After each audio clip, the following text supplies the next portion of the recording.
2024 frappe donc à nos portes. Que retenir de l'année qui s'écoule au Mali? Rétrospective de la rédaction.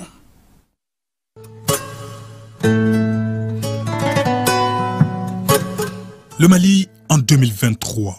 Que d'événements ou de faits marquants. D'abord, la date du 14 novembre. Les Fama reprennent Kidal aux mains des groupes armés rebelles et terroristes depuis une décennie. L'armée libère aussi la symbolique ville d'Aguelhok le 20 décembre, sans oublier les localités de Ber, Bourem, Raous et bien d'autres villes sous l'emprise des forces du mal. Vive le Mali! Vive le Mali! Vive le Mali! À nous la victoire! À nous la victoire! À nous la victoire! À nous la victoire! Une montée en puissance de l'armée dans un contexte de départ de l'amunissement. Le 16 juin, devant le Conseil de sécurité des Nations Unies, le chef de la diplomatie malienne demande le retrait sans délai de la mission onusienne du Mali après 10 ans de présence sans résultat tangible.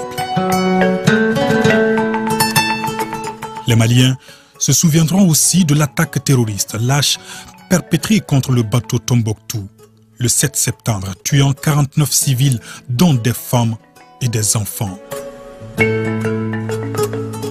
2023, c'est aussi l'acquisition par l'armée d'importants équipements militaires. Les images du 19 janvier, veille de la fête de l'armée, et du 16 mars ont particulièrement marqué les esprits.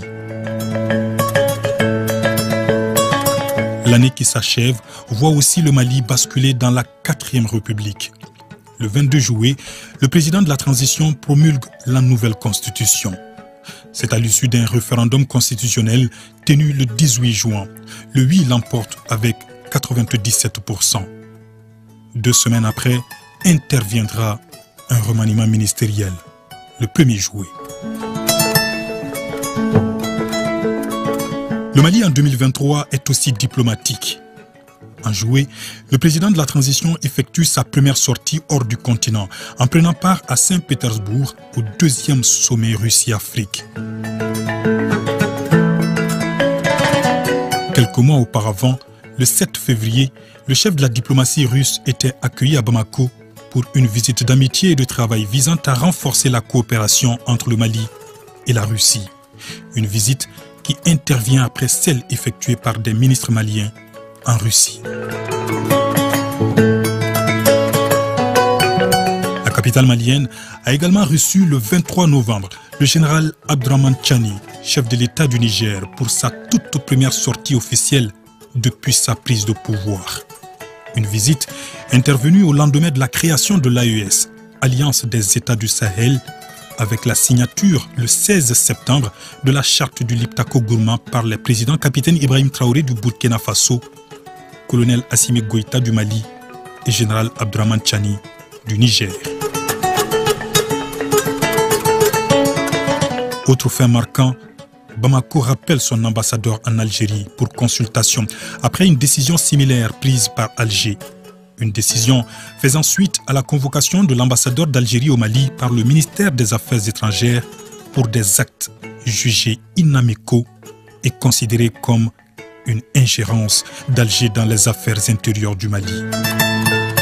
En 2023, l'on se souvient aussi des tractations diplomatiques, notamment la visite à Bamako du président togolais Faure Gnassingbé, qui aboutit à la libération le 7 janvier des militaires ivoiriens illégalement entrés au Mali.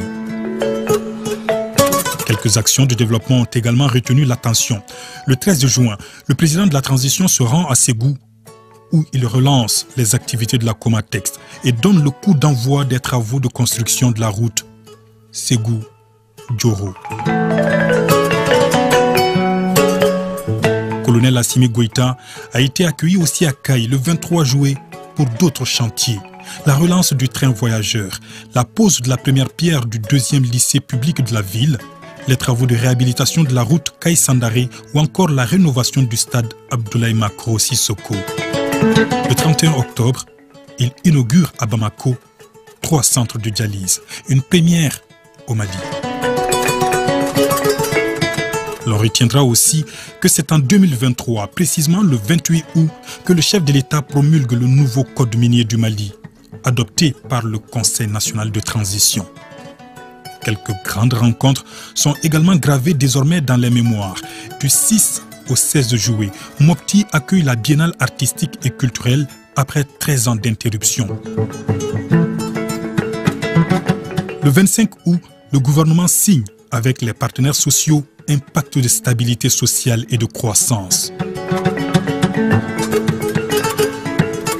En décembre, se sont tenus les États généraux de la jeunesse du Mali, sanctionnés par 256 recommandations remises au président de la transition.